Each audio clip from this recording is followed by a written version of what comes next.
رسول اللہ صلی اللہ علیہ وسلم نے فرمایا جمعہ کے دن اور جمعے کی رات کو کثرت سے مجھ پر درود پڑا کرو، بس جو آدمی مجھ پر ایک دفعہ درود بھیجے گا اللہ اس پر 10 رحمتیں نازل کرے گا۔ اللہم صلی علی محمد۔ رسول اللہ صلی اللہ علیہ وسلم نے فرمایا تمہارے افضل دنوں میں سے جمعے کا دن ہے، اسی دن آدم علیہ السلام پیدا کیے گئے، اسی دن ان کی روح قبض کی گئی، اسی دن سور پھونکا جائے گا اور اس دن سب لوگ بے ہوش ہوں گے، اس لیے اس دن مجھ پر کثرت سے درود بھیجا کرو کیونکہ تمہارا درود مجھ پر پیش کیا جاتا ہے۔ کہتے ہیں لوگوں نے پوچھا یا رسول اللہ ہمارا درود آپ پر کس طرح پیش کیا جائے گا جبکہ آپ کا جسم بوسیدہ ہو چکا ہوگا؟ تو آپ نے فرمایا بے شک اللہ عز و جل نے انبیاء کے جسموں کو زمین پر حرام کر دیا ہے، یعنی فرشتوں کے ذریعے آپ تک درود پہنچایا جاتا ہے۔ انبیاء کے جسموں کو مٹی نہیں کھاتی، صحیح سلامت ہوتے ہیں ان کے جسم۔ سورۃ الکہف پڑھنا، نبی صلی اللہ علیہ وسلم نے فرمایا جو شخص جمعہ کے دن سورۃ الکہف پڑھتا ہے تو اس کے لیے دوسرے جمعے تک نور روشن رہتا ہے۔ غسل کرنا، ہر بالغ پر جمعہ کے لیے جانا ضروری ہے اور ہر وہ شخص جس پر جمعہ کے لیے جانا ضروری ہے اس پر غسل ہے، یعنی اس کو لازمی غسل کرنا چاہیے، الا یہ کہ کوئی مجبوری ہو۔ تو آپ اپنا اسکیجول اس طرح بنائیں نا کہ جیسے اگر آپ ہر روز نہاتے ہیں پھر تو کوئی مسئلہ نہیں، لیکن اگر آپ ایک دن چھوڑ کے ایک دن نہاتے ہیں تو آپ پھر اس طرح اسکیجول کریں کہ جیسے آپ منڈے کو نہائے، پھر وینسڈے کو نہائے، پھر جمعے کو نہائے، پھر آپ سیٹرڈے سنڈے اگر نہیں بھی نہاتے پھر منڈے، تو اس طرح آپ جمعے کو مس نہیں کریں گے۔ یہ نہیں کہ جمعرات کو نہا کے جمعہ کو چھوڑ دیا یا جمعہ چھوڑ کے ہفتے کو نہائے، ایسا نہیں کرنا چاہیے۔ علماء نے غسل کے حکم کے بارے میں اختلاف کیا، بعض تو کہتے ہیں یہ واجب ہے یعنی فرض کے درجے میں ہے، اور جمہور علماء یہ کہتے ہیں کہ مستحب ہے، پسندیدہ ہے، افضل عمل ہے۔ حدیث میں آتا ہے جس نے جمعے کے دن وضو کیا اس نے اچھا کیا اور جس نے غسل کیا تو یہ افضل ہے۔ صفائی میں مبالغہ ہوتی ہے نا، ویکلی صفائی آپ کو کرنی ہوتی ہے، یعنی جیسے ناخن وغیرہ کاٹتے ہیں یا پھر اپنے زائد بال وغیرہ اتارتے ہیں، تو یہ سب چیزیں اگر جمعے کے دن ہو تو زیادہ بہتر ہے۔ نبی صلی اللہ علیہ وسلم نے فرمایا جو شخص جمعے کے دن اچھی طرح غسل کرے، اچھی طرح سنوار کر وضو کرے، اپنے بہترین لباس میں سے پہنے، یعنی جمعے کے دن باقی دنوں کی نسبت اچھا لباس پہنے، اللہ نے اس کی قسمت میں گھر والوں کی جو خوشبو لکھی ہو وہ لگا لے، یعنی گھر میں جو بھی خوشبو ہے، پھر جمعہ پڑھنے آئے تو لغو کام نہ کرے، دو آدمیوں کے درمیان جدائی نہ کرے، یعنی دو لوگ بیٹھے ان کے بیچ میں گھس کے بیٹھ جائے۔ اس جمعے اور دوسرے جمعے کے درمیان کے پورے ہفتے کے گناہ معاف کر دیے جاتے ہیں۔ پھر مسواک کرنا، جمعے کی سنتیں بتاتے ہوئے آپ نے فرمایا اور تم پر مسواک کرنا لازم ہے۔ اچھا لباس پہننا، نبی صلی اللہ علیہ وسلم نے فرمایا اگر ممکن ہو تو جمعہ کے لیے اپنے کام کاج کے کپڑوں کے علاوہ 2 کپڑے اور بنا رکھنے میں کیا حرج ہے، اسپیشل ڈریس رکھے جو جمعے کو ہی پہن لے۔ خوشبو لگانا، یعنی خوشبو لگائے، حدیث میں آتا ہے چاہے وہ عورت کی خوشبو سے ہو، یعنی آپ کی اپنی نہیں، بیوی کی خوشبو پڑی ہو وہی لگا لو، لیکن لگاؤ۔ تیل لگانا، جو شخص جمعہ کے دن غسل کرے اور جس قدر ممکن ہو پاکیزگی حاصل کرے اور اپنے تیل میں سے تیل لگائے یا اپنے گھر کی خوشبو میں سے خوشبو لگائے، پھر نکلے کہ 2 آدمیوں کے درمیان تفریق نہ کرے، جتنی مقدرہ نماز پڑھ لے اور جب امام بات کرے تو خاموش رہے، اس جمعے سے لے کر دوسرے جمعے تک اس کے گناہ بخش دیے جاتے ہیں۔ جمعہ کا وقت، سورج ڈھلتے ہی جمعہ پڑھنا، سورج ڈھلتے ہی جمعہ پڑھنا، اول وقت جمعہ پڑھنا، بہت لیٹ نہیں کرنا چاہیے۔ ایاس بن سلمہ بن عقبہ اپنے والد سے روایت کرتے ہیں، انہوں نے کہا کہ ہم رسول اللہ صلی اللہ علیہ وسلم کے ساتھ جمعے کی نماز پڑھ کر واپس لوٹتے تھے تو دیواروں کا سایہ اتنا نہیں ہوتا تھا کہ ان سے اپنے آپ کو سایہ مہیا کیا جا سکے، یعنی ابھی سورج بہت تھوڑا ڈھلا ہوتا تھا۔ ہاں گرمی کی شدت میں تاخیر کی اجازت ہے۔ مسجد میں داخلہ، مسجد کی طرف جلدی نکلنا، تحیت المسجد ادا کرنا۔ عمر بن دینار کہتے ہیں انہوں نے جابر رضی اللہ عنہ کو کہتے ہوئے سنا کہ ایک شخص جمعہ کے دن مسجد میں داخل ہوا اس حال میں کہ نبی صلی اللہ علیہ وسلم خطبہ دے رہے تھے، تو آپ نے فرمایا کیا تم نے نماز پڑھی؟ اس نے کہا نہیں، تو آپ نے فرمایا کھڑے ہو 2 رکعتیں پڑھو۔ اب یہ بڑا اہم مسئلہ ہے، مسجد میں داخل ہو چاہے خطبہ ہو رہا ہو 2 رکعت پڑھے بغیر نہ بیٹھو، ٹھیک ہے؟ اور یہ کیا ہے؟ دراصل تحیت المسجد، یہ جمعے کی سنتیں نہیں ہیں، یہ کیا ہے؟ تحیت المسجد ہے، اور مختصر پڑھی جائیں، یعنی امام جب خطبہ دے رہا ہو تو چاہیے کہ 2 رکعتیں پڑھے اور دونوں میں اختصار کرے۔ نماز سے قبل ہلکا بنانے کی ممانعت، مثلا آپ جلدی چلے گئے تو یہ نہیں کہ ایک گروپ بنا کے آپس میں گپ شپ شروع کر دیں، نہیں، سیدھے ہی لائنوں میں بیٹھیے۔ انتظار کا وقت کیسے گزاریں گے؟ نفل پڑھ کے بیٹھ گئے، ذکر اذکار کریں، قبلے کی طرف رخ کر کے لائنوں میں بیٹھیں، حلقہ نہیں بنائیں، بیٹھ کے خرید و فروخت نہیں کریں، تاخیر سے آنے پہ گردنیں پھلانگ کے نہ آگے جائیں۔ رسول اللہ صلی اللہ علیہ وسلم نے فرمایا ٹیک لگا کے مت کھاؤ، یہ عام ایک ادب بتایا، یعنی اس طرح ٹیک لگا کے نہیں کھاؤ، کھانے کے وقت سیدھے ہو جاؤ۔ چھنے ہوئے آٹے کی روٹی نہ کھاؤ، میدا۔ مسجد میں کوئی جگہ مقرر نہ کرو کہ یہ میری جگہ ہے، آپ کیوں آج یہاں کھڑی ہو گئی، کہ تم اسی میں ہی نماز پڑھو۔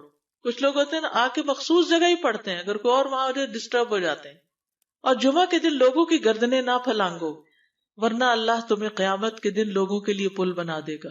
کیونکہ بہت اذیت کی بات ہے نا، آپ بیٹھے ہیں لوگ باقاعدہ بعض اوقات کندھوں پہ ہاتھ رکھ کے اس کو تنگ کر اس کو تنگ کر، تو یہ نہیں کرنا چاہیے۔ اگر آپ کو اٹھنا بھی پڑ گیا بیچ میں تو واپسی پہ پیچھے کھڑے ہو جائیے، اگلی لائن مل جائے گی۔ جی یہ تو بہت ضروری بات آپ نے کی کہ جب لوگ مسجد آئے تو پہلی صف میں بیٹھے، یہ نہیں پہلی چھوڑ کے آخری میں بیٹھ جائیں اور پھر لوگ ان کی گردنیں پلانگتے رہیں، دوسروں کے لیے فتنہ بننا۔ جابر بن عبداللہ رضی اللہ عنہ سے روایت ہے کہ جمعے کے دن رسول اللہ صلی اللہ علیہ وسلم خطبہ ارشاد فرما رہے تھے کہ ایک آدمی مسجد میں داخل ہوا، وہ قریب آ کر بیٹھنے کے لیے لوگوں کے اوپر سے گزرنے لگا۔ رسول اللہ صلی اللہ علیہ وسلم نے فرمایا بیٹھ جاؤ، تحقیق تم نے لوگوں کو تکلیف پہنچائی اور دیر سے آئے۔ یہ عربی کے الفاظ بڑے خوبصورت ہیں، اجلس فقد آذیت و آنیت، کتنی جامع زبان ہے یہ، اجلس فقط آذیت، تو نے اذیت دی، و آنیت، اور دیر سے آئے۔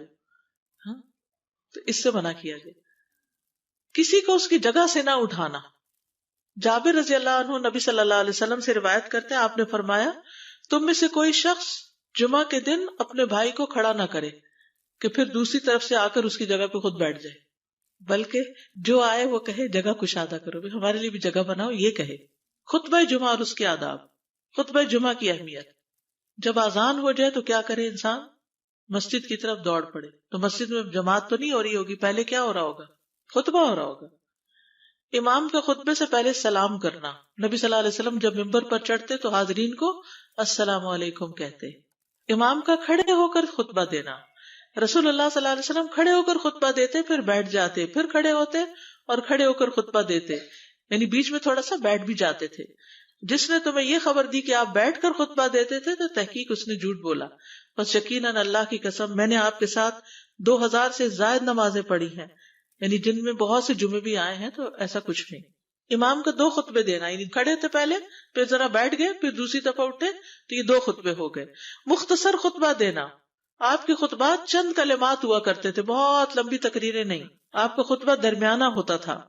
نبی صلی اللہ علیہ وسلم نے فرمایا آدمی کا نماز کو لمبا کرنا اور خطبے کو مختصر کرنا اس کی سمجھداری کی علامت ہے۔ بس نماز لمبی کرو اور خطبہ مختصر کرو، کیونکہ بعض بیان جادو جیسا اثر رکھتے ہیں، یعنی تھوڑے بھی بات کرو گے تو دل میں چلی جائے گی۔ نماز پہ زیادہ توجہ۔ نبی صلی اللہ علیہ وسلم کا خطبے میں سورۃ قاف پڑھنا۔ حارثہ بن نعمان کی بیٹی سے روایت ہے، کہتی ہے کہ میں نے سورۃ قاف رسول اللہ صلی اللہ علیہ وسلم سے سن کر حفظ کر لی۔ آپ ہر جمعے کو خطبے میں پڑھا کرتے تھے۔ سامعین کا امام کی طرف رخ کرنا، یعنی جمعے کے دن یہ نہیں کہ آپ کرسی لگا کے کسی اور طرف منہ کر کے بیٹھ جائیں اور جب جماعت ہو تو پھر صف میں کھڑے، نہیں، آپ صف میں بیٹھے ہو، کس طرف منہ ہو؟ قبلہ رخ ہو، امام سامنے ہی ہوگا نا قبلے کی طرف۔ ایک صحابی کہتے کہ جب آپ ممبر پہ چڑھتے تو ہم اپنے چہروں کے ساتھ آپ کی طرف متوجہ ہوتے، ادھر ادھر نہیں دیکھتے تھے خطبے کے دوران۔ امام کے قریب بیٹھنا۔ اللہ کے نبی صلی اللہ علیہ وسلم نے فرمایا ذکر میں حاضر ہوا کرو، یعنی خطبہ میں، اور امام کے قریب بیٹھا کرو، بے شک آدمی دور ہوتا رہتا ہے حتیٰ کہ وہ جنت میں بھی پیچھے ہی ہوگا اگرچہ وہ اس میں داخل بھی ہو جائے۔ تاخیر کی اتنی مذمت ہے۔ خاموشی سے خطبہ سننا، یعنی بات نہیں کرنی چاہیے، کوئی اہم بات بھی نہیں پوچھنی چاہیے۔ ابن مسعود سے روایت ہے کہ انہوں نے ابی ابن کعب سے قرآن کی کسی آیت کے بارے میں سوال کیا جبکہ اللہ کے نبی خطبہ دے رہے تھے، تو انہوں نے اعراض کیا اور کوئی جواب نہ دیا۔ پھر جب آپ نے نماز پڑھائی تو ابی کہنے لگے تمہارا جمعہ ہی نہیں ہوا۔ تو ابن مسعود نے رسول اللہ صلی اللہ علیہ وسلم سے پوچھا تو آپ نے فرمایا ابی نے سچ کہا، کوئی بات کرنے کی اجازت نہیں، یہ کہنے کی بھی کہ چپ ہو جاؤ یہ بھی اجازت نہیں۔ عبداللہ بن مسعود کہتے کہ جب امام جمعہ کے لیے آ گیا پھر تمہارا اپنے ساتھی سے یہ کہنا کہ خاموش رہو لغویت کے لیے کافی ہے، یہ بھی لغو بات ہے۔ کوئی لغو حرکت نہ کرنا، کنکریوں سے نہ کھیلنا، فون سے نہیں کھیلنا، میسجز چیک نہیں کرنا، انگلیوں میں انگلیاں ڈال کے پٹاخے نہیں بجانا، گوٹ مار کے نہیں بیٹھنا. گوٹ مار کے کیسے بیٹھتے ہیں؟ گھٹنے اوپر کر کے اور یوں ایسے گھٹنوں کے گرد ہاتھ ڈال کے. کئی دفعہ ایسے نظر آتا ہے کہ خطبے میں لوگ اس طرح بیٹھے ہوتے ہیں کیونکہ پتہ نہیں ہے. یعنی آپ چوکڑی مار سکتے ہیں. آپ سب سے افضل پوزیشن تو یہ ہے کہ جیسے نماز کے اتحیات میں ہم بیٹھتے ہیں، لیکن کچھ لوگ اس طرح بیٹھ نہیں سکتے، چلے کرسی میں بیٹھ جائیں. اگر کرسی نہیں ہے، نیچے بیٹھے ہیں تو چوکڑی مار کے بیٹھ جائیں، مگر ٹانگیں اس طرح پیٹ کے ساتھ لگا کے گھٹنوں پہ ہاتھ کو بل دے کے اس طرح نہیں بیٹھے. اگر مجبوری ہے تو وہ اور بات ہے، لیکن یہ کہ بلا وجہ نہیں کرنا چاہیے کیونکہ ادب کے خلاف ہے. اونگ آنے پر جگہ بدلنا. نبی صلی اللہ علیہ وسلم نے فرمایا اگر جمعہ کے دن کسی کو مسجد میں اونگ آنے لگے تو اپنی اس جگہ کو دوسری جگہ سے بدل لے. کہ بعض اوقات ایسا ہوتا ہے نا، خطبے کے وقت بڑی سکینت ہوتی ہے اور آخری خطبہ تو آپ نیند میں ہی سنتے ہیں. نماز جمعہ کی رکعت 2 رکعت ہے فرض بس. جمعہ کی نماز 2 رکعتیں ہیں اور ان دونوں میں قرات ہوتی ہے. نبی صلی اللہ علیہ وسلم جمعے میں سبح اسم ربک الاعلی اور حل اتاک حدیث الغاشیہ پڑھتے. کبھی جمعہ اور عید کٹھے ہو جاتے تب بھی دونوں نمازوں میں یہی سورت پڑھتے تھے. ٹھیک ہے. اسی طرح صبح کی نماز میں جمعے کے دن الف لام میم التنزیل اور حل اتی علی الانسان کی قرات کرتے اور نماز جمعہ میں سورۃ الجمعہ اور منافقین کی تلاوت کرتے. یعنی یہ بھی ملتا ہے. فرض کے بعد 2 رکعت پڑھنا. عبداللہ بن عمر سے روایت ہے انہوں نے رسول اللہ صلی اللہ علیہ وسلم کی نفل نماز کو بیان کیا اور کہا کہ آپ جمعے کے بعد کوئی نفل نماز نہیں پڑھتے تھے حتیٰ کہ واپس تشریف لے جاتے پھر اپنے گھر میں 2 رکعت پڑھتے تھے. اب جو لوگ گھر نہیں جاتے تو پھر وہیں پر وہ پڑھ لیتے ہیں، ورنہ آپ صلی اللہ علیہ وسلم اپنی سنتیں وغیرہ گھر میں پڑھتے تھے. اور اسی طرح 4 بھی پڑھی جا سکتی، 2 بھی ہیں 4 بھی ہیں. آپ صلی اللہ علیہ وسلم نے فرمایا جب تم میں سے کوئی جمعہ پڑھ چکے تو اس کے بعد 4 رکعتیں پڑھے. یہ آپ کا حکم ہے. تو جب آپ کا 2 چیزیں ہوتی ہیں سمجھنے کے لیے، ایک آپ کا فعل ہوتا ہے اور ایک آپ کا حکم ہوتا ہے. تو ہمارے لیے کیا ہے؟ جو آپ کا حکم ہو. جمعے کے بعد کوئی اور نماز پڑھنے سے پہلے گفتگو کرنا، یعنی سنت پڑھنے سے پہلے گفتگو کرنا. اسما بن مالک سے مرفوعاً روایت ہے کہ جب تم میں سے کوئی آدمی جمعہ کی نماز پڑھے تو اس کے بعد اس وقت تک کوئی نماز ادا نہ کرے جب تک کسی سے کلام نہ کرے یا اس جگہ سے نکل نہ جائے. پہلے منع تھا، اب کوئی نہ کوئی بات کر لینی چاہیے. نہیں سمجھ آئی؟ یعنی جمعہ پڑھ لیا آپ نے اور پھر کسی سے آپ سلام دعا کر لیں، اس کے بعد سنت پڑھیں یا نفل جو بھی. ٹھیک ہے. اور گھر جانا ہے تو گھر جا کے پڑھیں، اور اگر گھر نہیں جانا، کام پہ جانا ہے تو ادھر ہی پڑھ کے چلے جائیں. کتنا پیارا ہے ہمارا دین کہ اتنا لمبا بھی چپ کا روزہ نہیں رکھوایا. بالکل. عاصم سے روایت ہے، وہ ابو قلابہ سے نقل کرتے ہیں، میں نے ان کے ساتھ جمعہ کی نماز پڑھی. جب میں نے اپنی نماز پوری کر لی انہوں نے میرے ہاتھ کو پکڑا اور میری جگہ پر کھڑے ہوئے اور مجھے اپنی جگہ پہ کھڑا کیا. وہ جو ہم چینج کرتے ہیں نا جگہ، وہ اس کی بات ہو رہی ہے. یعنی جمعے کے بعد کوئی اور نماز پڑھنے سے پہلے بات بھی کر لینا، جگہ بھی تبدیل کرنا. لیکن اگر کچھ لوگ پہلے سے ہی آپ کی سنتیں شروع کر چکے اور کوئی چینج کرنے والا نہیں تو پھر پڑھ لیجئے. یعنی یہ مستحب اعمال ہیں، ان میں ایسا نہیں کہ کوئی گناہ لازم ہو جائے گا، لیکن افضل یہ ہے، افضل سے اجر زیادہ ہو جاتا ہے. جمعہ کے دیگر احکام. 1 رکعت پانے پر بھی جمعہ ادا ہو جاتا ہے. یعنی اگر کسی کو رش مل گیا، پارکنگ نہیں ملی اور 1 رکعت میں بھی پہنچ گیا تو جمعہ ہو گیا. امام سے دعا کا کہنا. انس کہتے ہیں کہ ایک سال نبی صلی اللہ علیہ وسلم کے عہد میں لوگ قحط میں مبتلا ہوئے. جمعہ کے دن میں نبی صلی اللہ علیہ وسلم کے خطبہ پڑھنے کے دوران میں ایک اعرابی کھڑا ہو گیا. کہا یا رسول اللہ، مال تباہ ہو گئے، بچے بھوکے مرنے لگے، اس لیے آپ اللہ سے ہمارے حق میں دعا کیجیے. آپ نے اپنے دونوں ہاتھ اٹھائے. اس وقت آسمان پر بادل کا ایک ٹکڑا بھی نہیں تھا. قسم ہے اس ذات کی جس کے ہاتھ میں میری جان، آپ نے ہاتھ اٹھائے بھی نہیں تھے کہ پہاڑوں کی طرح بادل کے بڑے بڑے ٹکڑے امڑ آئے. یہ معجزہ ہے آپ کا، آپ کی دعا قبول ہو گئی. پھر آپ ممبر سے ابھی اترے نہیں تھے کہ میں نے آپ کی داڑھی پر بارش کے قطروں کو ٹپکتے ہوئے دیکھا. اس دن خوب بارش ہوئی. پھر دوسرے دن، تیسرے، چوتھے، حتیٰ کہ دوسرے جمعے تک سلسلہ جاری رہا. دوسرے جمعے وہی عربی یا کوئی اور کھڑا ہو گیا اور کہا یا رسول اللہ، چھتیں گر گئی، مال ڈوب گیا، اس لیے آپ ہمارے لیے اللہ سے دعا کیجیے. چنانچہ آپ نے اپنے دونوں ہاتھ اٹھائے اور فرمایا اے میرے اللہ، ہمارے ارد گرد برسا، ہم پر نہ برسا. اور بدلی کے جس طرف اشارہ کرتے وہ بدلی ہٹتی جاتی اور مدینہ ایک حوض کی طرح ہو گیا. وادی کنات 1 مہینے تک بہتا رہا.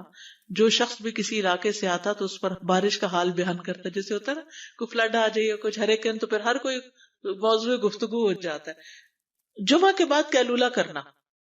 انس کہتے ہیں کہ ہم لوگ جمعہ کے دن سویرے نکلتے اور جمعہ کی نماز کے بعد قیلولہ کرتے تھے. جمعہ کے بعد کھانا کھانا.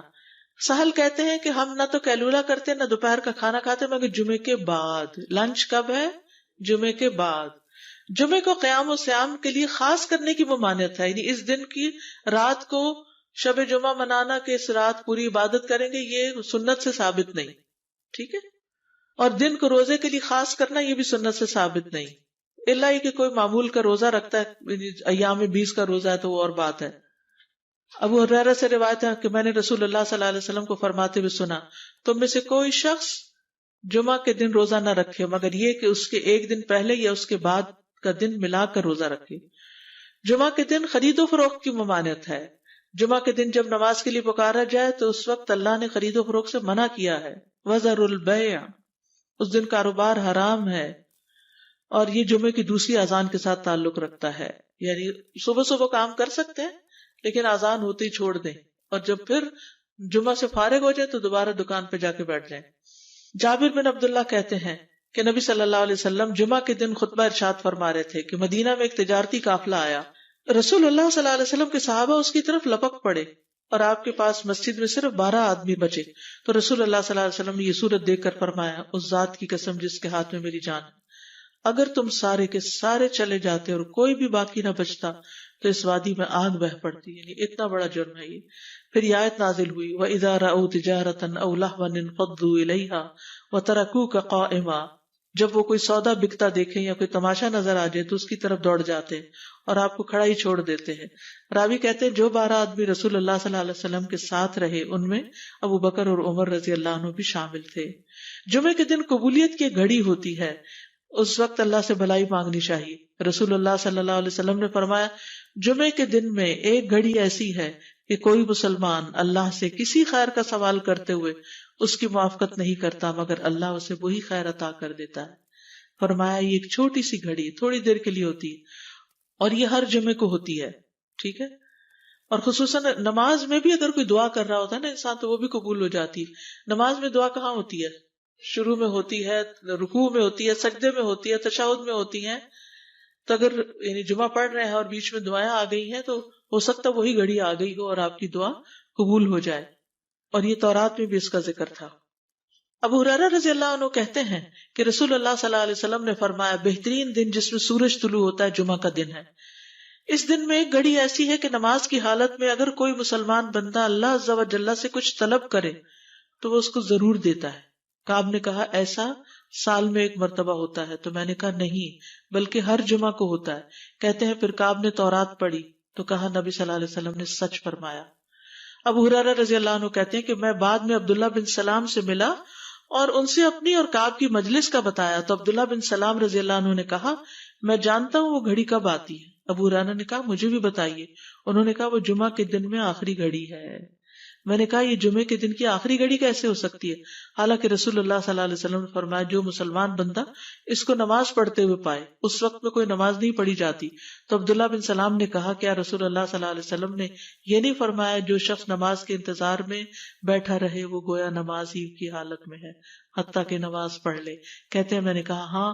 تو انہوں نے کہا بس یہی ہے، یعنی اس وقت کیا کرنا چاہیے، آخری گھڑی میں وضو وغیرہ کر کے مغرب کی نماز کے انتظار میں بیٹھ کے دعائیں کریں، اذان ہو تو نماز پڑھ لیں. عصر کے بعد سے مغرب تک کا وقت ہے. انس بن مالک سے روایت ہے کہ نبی صلی اللہ علیہ وسلم نے فرمایا جمعہ کے دن اس گھڑی کو جس میں دعا کی قبولیت کی امید کی جاتی ہے عصر سے لے کر سورج ڈوبنے تک کے درمیان تلاش کرو اور دن کی آخری گھڑی ہے. تو اللہ سبحانہ و تعالی ہمیں اس دن کی برکتوں سے فائدہ اٹھانے کی توفیق عطا فرمائے.